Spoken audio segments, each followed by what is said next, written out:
سب سے اعلیٰ، سب سے اعلیٰ۔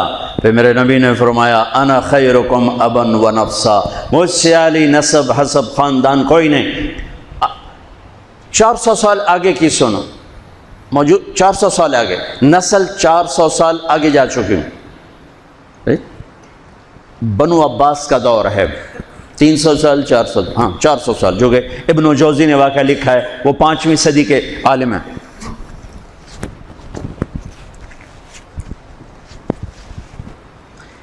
ہرات میں ایک سید خاندان، خامند کا انتقال ہو گیا، عورت چھوٹے چھوٹے بچیاں بیوہ ہو کے ان نقل مکانی کی اور سمرقند پہنچی، پناہ کی تلاش۔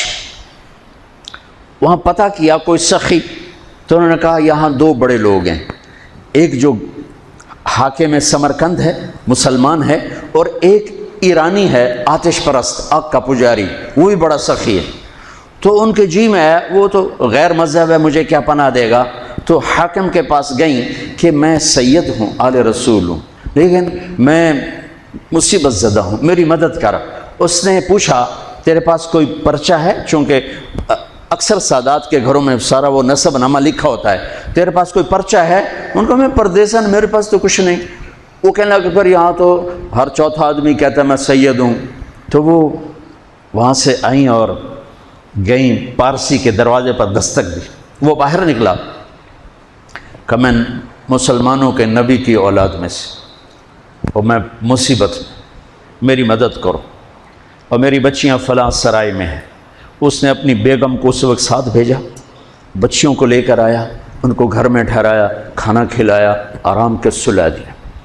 رات کو حاکم وقت نے خواب دیکھا کہ جناب رسول اللہ صلی اللہ علیہ وسلم جنت میں ایک سونے کا محل ہے، اس کے سامنے کھڑے ہوئے ہیں، اور یہ حاکم وقت آ کر پوچھتا ہے یا رسول اللہ یہ محل کس کا ہے؟ تو آپ نے ارشاد فرمایا یہ ایک ایمان والے کا ہے۔ وہ کہتا ہے یا رسول اللہ میں بھی ایمان والا ہوں۔ تو آپ نے فرمایا تو اپنے ایمان پر کوئی سند دکھا، مجھے کوئی سند دکھا کہ تو ایمان والا ہے۔ تو وہ کانپ اٹھا۔ تو آپ نے فرمایا میری بیٹی تیرے پاس آئی اور تو نے اس سے سند مانگی، دور ہو جا میری نظروں سے۔ اس کی جو آنکھ کھلی تو اس کی تو ہال دھاڑ مچ گئی، اس نے کہا میں تو لٹا گیا، وہ کتھے گئی، وہ بی بی کتھے گئی، وہ نسو دو کتھے گئی۔ لوگوں نے وہ پارسی سردار لے گیا، آگ کا پجاری، وہ جو دھاڑ دھاڑ بوا کٹیا۔ انہوں نے کہا رات کو اتنی خوفناک دروازے پر دستک، وہ باہر نکل کر دیکھا تو حاکم ننگے سر ننگے پاؤں، حاج اے بھائی وہ مہمان مجھے دے دے، وہ مہمان مجھے دے دے۔ اس نے کہا حضور بن دیکھا سودا کیا تھا، اب تو دیکھ لیا ہے، اب واپس نہیں ہوں گے۔ انہوں نے کہا میں تمہیں 300 دینار دیتا ہوں، 300 دینار کئی کروڑ روپے، کئی کروڑ روپیہ، میں تمہیں 300 دینار دیتا ہوں۔ کہا تو میں نے سارا جہان دے دے، یہ سودا ہوں نہیں واپس ہو سکتا۔ پھر اس نے کہا تمہیں بتاؤں میں کلمہ پڑھ چکا ہوں، میرا سارا گھر کلمہ پڑھ چکا ہے، کہ جو خواب تو نے دیکھا وہی خواب میں نے دیکھا۔ میں بھی خواب دیکھ رہا تھا کہ جنت کا محل ہے، اس پر 2 جہان کے سردار کھڑے ہیں، اور تو آ کے پوچھتا ہے یہ کس کا ہے؟ وہ فرماتے ہیں ایمان والے کا ہے۔ تو کہتا ہے میں ایمان والا ہوں، تو نبی تجھ سے سند مانگتے ہیں، تجھے رد کرتے اور میری طرف متوجہ ہو کر فرماتے ہیں تو نے میری بیٹی کو ٹھکانا دیا، تو نے میری بیٹی کو ٹھکانا دیا، جا تو اور تیرا سارا خاندان بخشا گیا، سب جنتی۔ کہ میں نے اٹھتے ہی کلمہ پڑھ لیا ہے، میں ایمان لا چکا ہوں۔ یہ نسل 400 سال آگے جا چکی ہے، تب میرے نبی کی یہ شفقت ہے اور یہ اتنی بڑی ذات ہے۔ اور حسین جب ذبح ہو رہے تھے وہ تو میرے نبی کی گود میں پروان چڑھے تھے، میرے نبی کے کندھوں پہ سواری کی تھی، میرے نبی کی پشت پہ سوار ہوئے تھے۔ جب ابن زیاد آپ کے ہونٹوں پہ چھڑیاں مار رہا تھا تو حضرت انس نے کھڑے ہو کر فرمایا ان ہونٹوں پہ چھڑی نہ مار، میں نے ان ہونٹوں پہ اللہ کے نبی کے ہونٹوں کو لگتے دیکھا ہوا۔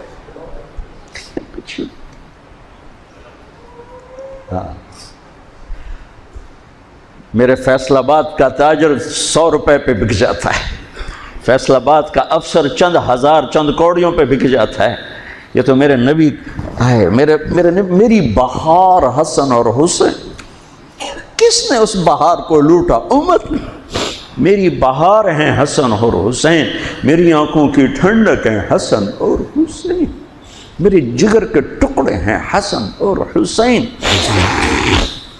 جو ان سے پیار کرے گا مجھ سے پیار کرے گا، جو ان سے بغض رکھے گا مجھ سے بغض رکھے. حضرت حسین گلی میں کھیل رہے تھے اور آپ کا گزر ہوا تو آپ نے گلی میں زمین آسمان چشم فلک نے یہ منظر بھی دیکھا. اور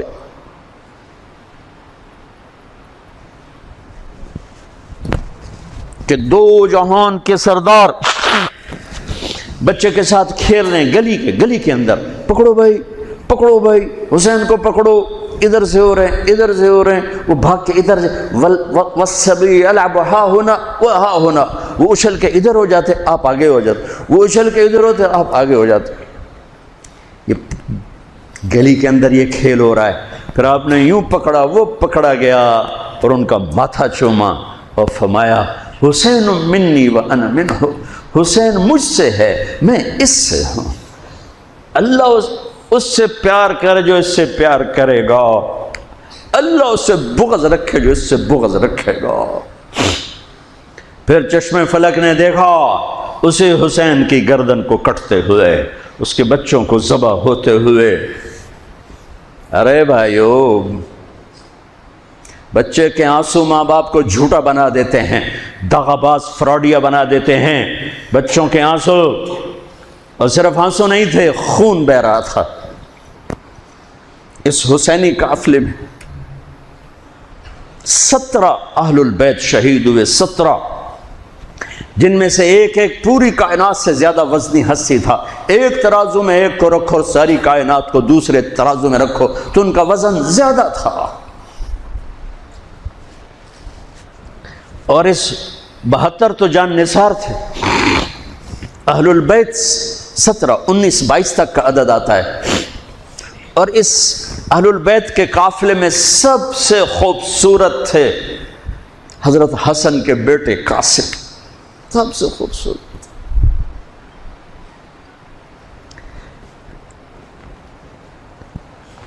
جب جان نثار سارے شہید ہو گئے ایک ایک کر کے، پھر اہل البیت کی باری آئی. تو آپ کے بیٹے علی الاکبر نے کہا ابا میری آنکھ آپ کو مرتے نہیں دیکھ سکتی، پہلے مجھے مرنا ہوگا پھر آپ کی باری آئے گی. اور پہلے شہید اہل البیت میں علی الاکبر ہیں. ویسے تو میں کہتا ہوں تمام صحابہ میں سب سے مظلوم ہستی ہیں حضرت علی بن ابی طالب.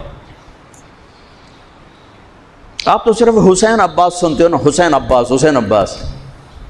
حسین بن علی فاطمہ سے ہیں، عباس بن علی، ابو بکر بن علی، عثمان بن علی، محمد بن علی، عبداللہ بن علی، جعفر بن علی. 7 بچے ذبح کیے گئے علی بن ابی طالب. امام زین العابدین ساری رات رویا کرتے تھے. ان کے ایک خادم نے کہا حضرت آپ ساری رات ہی روتے رہتے کیوں؟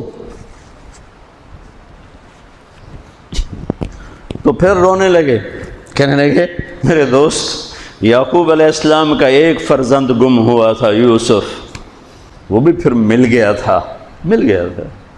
اس ایک کی جدائی میں 40 سال رو اپنی آنکھیں ختم کر دی. ارے میرے دوست، میں نے تو اپنی آنکھوں کے سامنے اپنے سارے گھر کو ذبح ہوتے دیکھا. میری آنکھ سے آنسو نہ ٹپکے تو اور کیا ٹپکے. 7 بھائی، حسین تو ابن علی ہیں، وہ تو اپنی ذات میں آپ ہیں. 6 بھائی ساتھ اور شہید ہوئے.